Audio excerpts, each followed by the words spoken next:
चंदगड तालुक्यातील अडकूर उपकेंद्राला महापारेषणच्या हलकर्णी उपकेंद्रातून येणारा 33 केव्ही वीज पुरवठा ठप्प झाला होता।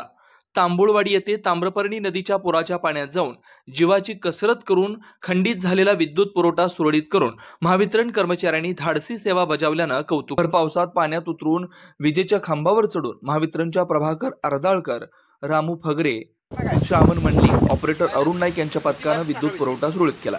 तांबुळवाडी तालुका चंदगड येथे ताम्रपर्णी नदीच्या पाण्यात असलेला 33 किलोवॅटची विद्युत वाहिनी वाऱ्यामुळे तुटली। वाऱ्यामुळे तुटलेले व्ही क्रॉस तुटल्यामुळे 40 गावांचा वीज पुरवठा खंडित झाला होता। भर पावसात विजेच्या पोलवर चढून तो व्ही क्रॉस या कर्मचाऱ्यांनी बसवला आणि वीज पुरवठा पूर्ववत केला। शुक्रवार दिनांक 26 रोजी सायंकाळी ही धाडसी कामगिरी महावितरण कर्मचाऱ्यांनी केली। या कर्मचाऱ्यांचं पंचक्रोशीत कौतुक होत आहे।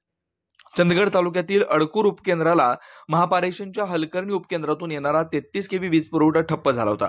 परिणामी अडकूर 3311 केव्ही उपकेंद्र यावर अवलंबून असणाऱ्या गावातील वीज पुरवठा बंद झाला। ही वाहिनी साधारणतः 15 ते 20 किलोमीटर लांबीची आहे। कर्मचाऱ्यांनी नदीच्या पुरात जाऊन विद्युत तारा जोडल्या।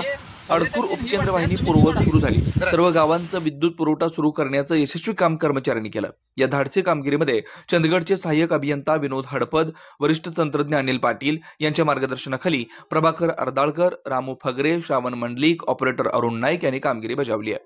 अन्वेषण लाईव्ह न्यूज साठी चंदगड तालुका प्रतिनिधी तातोबा गावडा।